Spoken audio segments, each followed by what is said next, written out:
Well, hello there and welcome to this webinar, The Attention Crisis, Why Expertise is Losing the Room.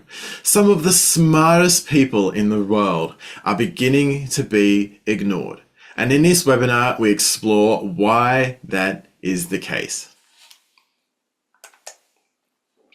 Attention is one of those things that you can earn fast and you can lose it even faster. We live in a world overloaded with information. Attention is now a bottleneck, and great ideas lose to distraction every single day.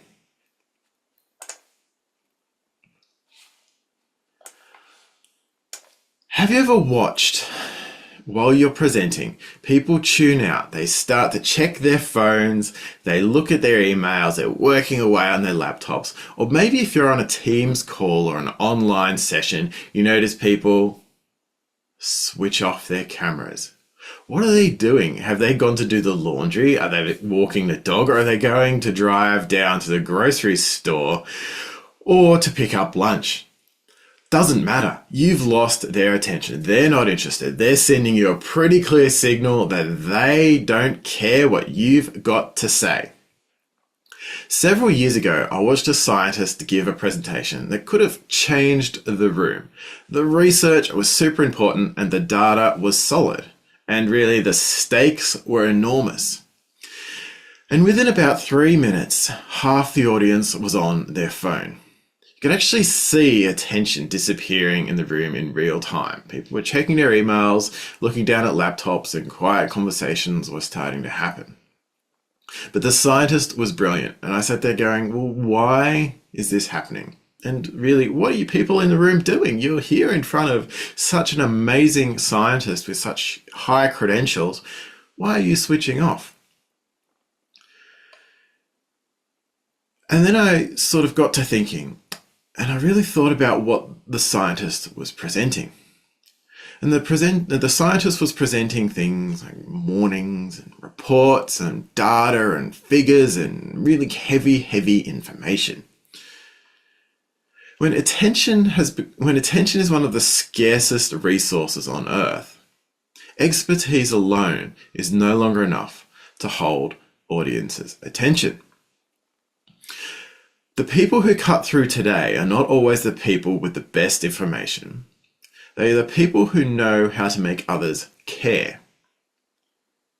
That is what this webinar is really about. It's not about dumbing down ideas. It's not about audience manipulation, but understanding the psychology of attention and why some ideas spread while others disappear into the noise. Expert communication and audience psychology are often completely mismatched. Now, what do I mean by that? Well, if you think about the scientists in that previous example, they were talking about data, figures, facts. There was nothing for the audience to grab onto, nothing for them to really answer the who cares or why do I care question.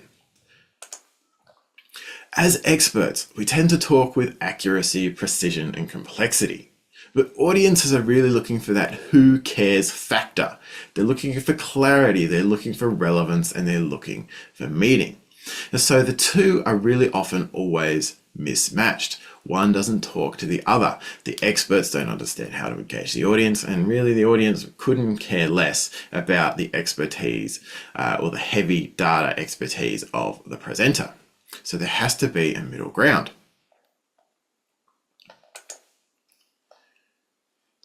Imagine you're standing in a forest 40,000 years ago.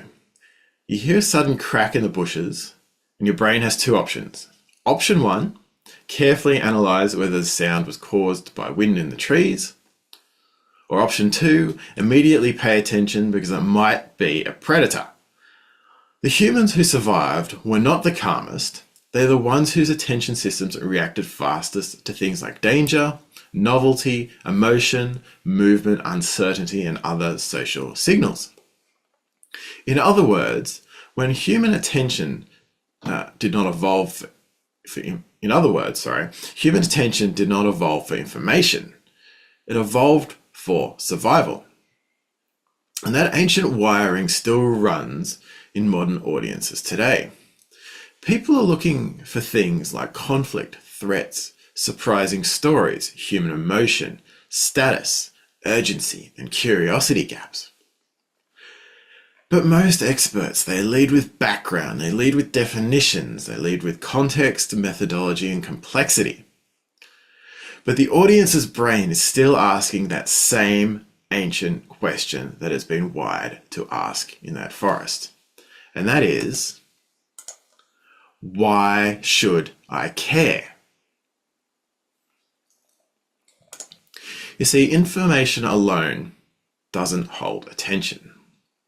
When I was working as a journalist, my editor would ask, what's the story? Why does it matter? What's the headline? And all of this is to try to get me to understand and think like the audience, and then ask the question, why does the audience care? And ask the question, why should I care?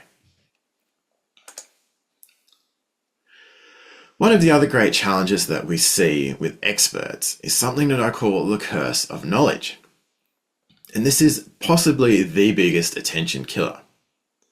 When I first started doing media interviews as a scientist, I made a mistake that almost every expert makes. I thought my job was to prove how much I knew. And before that very first radio interview, the night before, I was at home going through piles and piles and piles of papers, of data, of figures. So I looked like I knew what I was doing. So during that first radio interview, I started explaining as an environmental scientist would.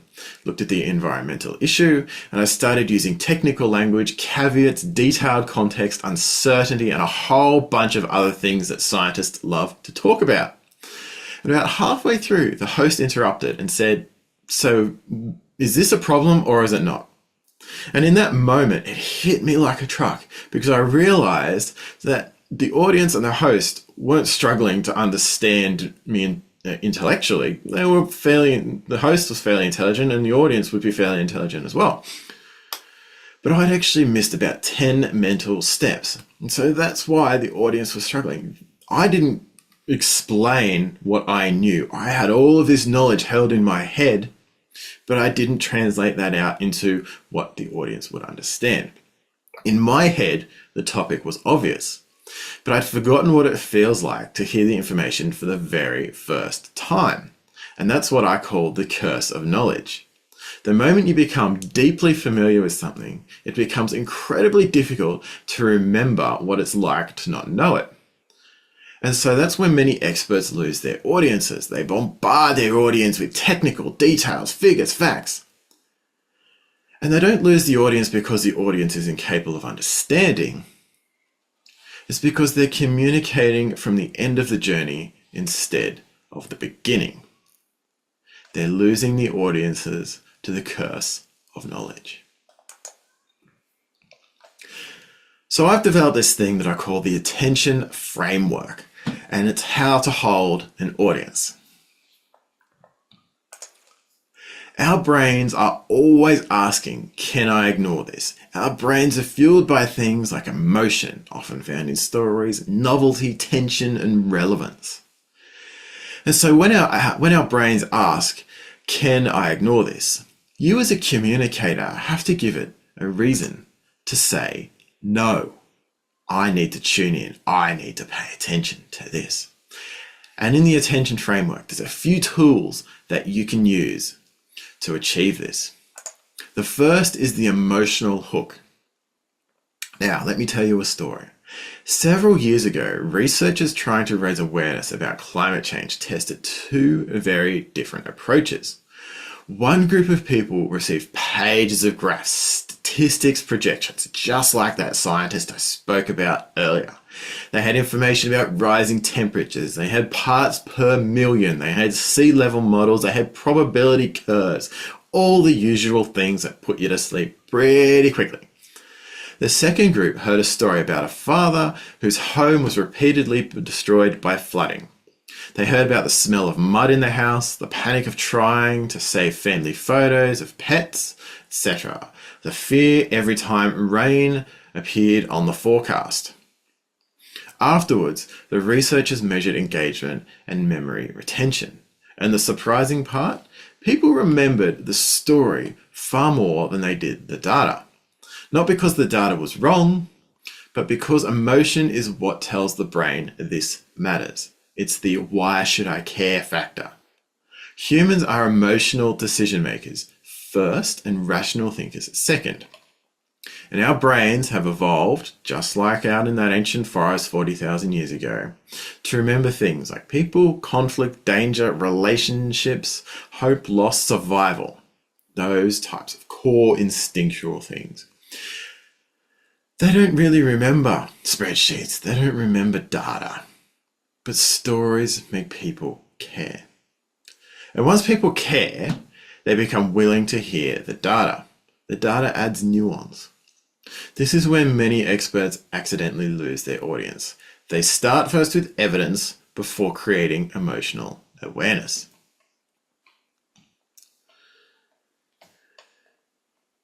But the brain rarely pays attention to information until it understands why that information matters to human beings.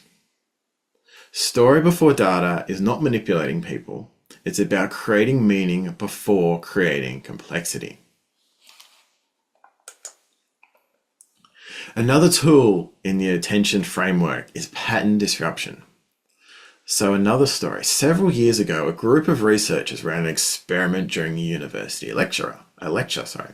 Halfway through the presentation, a man in a gorilla suit walked across the front of the room and stopped. Now you think, a gorilla in a lecture theatre? That's pretty obvious, right? The gorilla looked at the audience, and then it walked out. Afterwards, the researchers asked students, did anybody notice the gorilla? And bizarrely and astoundingly, a huge number of people said no, they didn't. And that's not because the gorilla was hidden. It was right there in the middle of the room. But because attention is selective.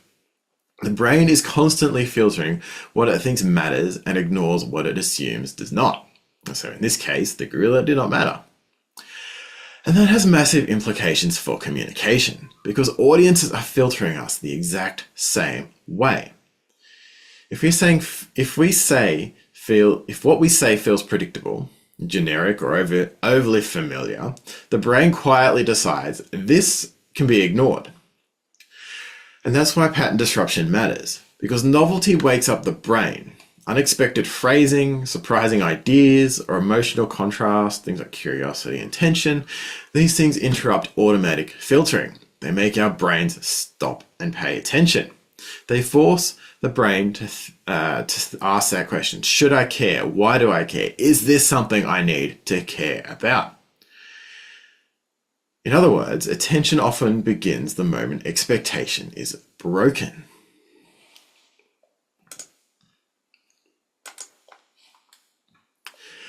Another really useful tool in the framework is narrative tension. Have you seen those clips on social media where you're told, watch carefully and try to work out what happens next? The video usually shows something like a person walking down the road carrying something like a suitcase or whatever, nothing unusual. But then the person starts checking over their shoulder and a car slows down next to them. Then suddenly across the road, the car stops. Then they suddenly cross the road. Then the video stops. But what happens next? We don't know. And our brain's like, what's happening next? Our brains hate not knowing. They hate that tension of an unresolved story. So we quickly look in the comments and see plenty of theories. The brain becomes desperate for the resolution. And that's because the human brain hates unfinished patterns. We are psychologically wired to seek closure. That is the power of narrative tension. The moment a question remains unanswered, attention locks in. And great communicators use this constantly. They open loops, they delay answers, they create curiosity, and they build contrast. Not to manipulate the audiences, but to stop the brain from switching off. Because attention often lives in the gap between question and answer.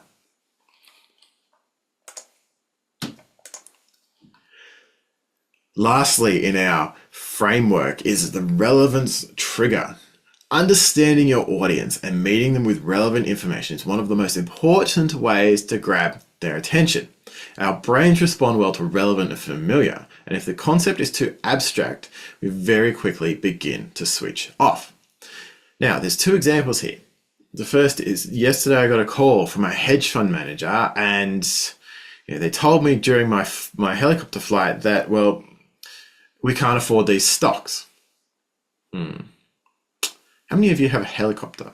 How many of you have a hedge fund manager? I bet that doesn't resonate terribly well.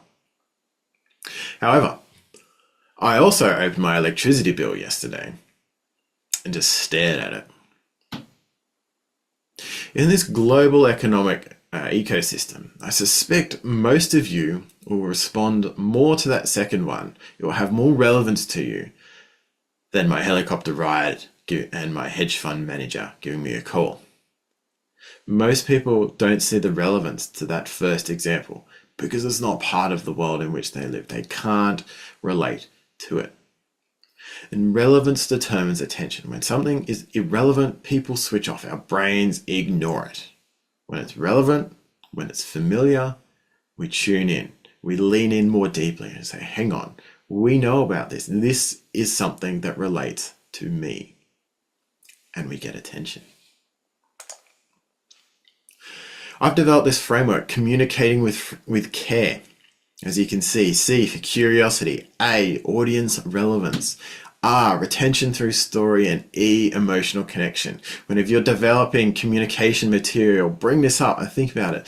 C, curiosity, A, audience relevance, R, retention through story, and E, emotional connection. Keep this handy and use it, and I guarantee it will help you develop your communication strategies and retain audience attention. Let's never forget, audiences rarely remember 10 points and 50 slides and dense explanations. It overwhelms the brain, as we have discovered, as we have seen. People remember one strong idea, one strong story, and one strong feeling. So don't pack your slides and your information with data, figures, facts, lots of statistics. Keep it simple. Keep it to one strong idea, one strong story, one feeling, and help the brain answer the question, why should I care? Why does this matter to me? If you've received the link to this webinar, you should have also received a link to download your free resource, 10 Reasons Audiences Stop Listening. That's a handy little guide that you can go through whenever you're preparing your communications so that you can have really impactful, attention-grabbing communications. This is all about developing strong strategic communication strategies, and that resource will help you. Another resource that you might want to tap into is these courses that I also run. Communication is no longer a soft skill. It is one of the most valuable strategic advantages a leader can develop. The ability to hold attention builds trust, simplifies complexity, and helps people communicate clearly under pressure. And this changes careers, this changes leadership, it changes organizations, and it allows people to communicate with influence. And for those wanting to go deeper, I run advanced workshops and strategic communication intensives focused on helping experts become memorable communicators in this distracted world. You can actually find these courses on my website. Head to www.docpjharvey.com/training and you'll find all of those workshops and courses available there. On that same website, www.docpjharvey.com, you'll find links to these webinar recordings and a whole bunch of other useful material. If you enjoyed this webinar, make sure to let me know. You can tell me on LinkedIn, you can share, comment below this recording on the hosting platform, any of those things that you can do. And I hope to see some of those reviews. Now, I want to leave you with a couple of last thoughts. Attention shapes what people remember. We've established that throughout this webinar. Attention shapes what people remember. But you can't get attention unless you tell people why they should care. The future does not belong to the people with the most information. No, it does not. It belongs to the people who can make others care. Thank you for joining me on today's webinar. I hope you have enjoyed this one. Stay tuned for more future webinars with similar content about how to make communication impactful. I am Dr. Paul Harvey. I'm an environmental scientist, but I'm also a strategic communications expert. So I hope to see you again in a future webinar or somewhere along the way. Bye for now.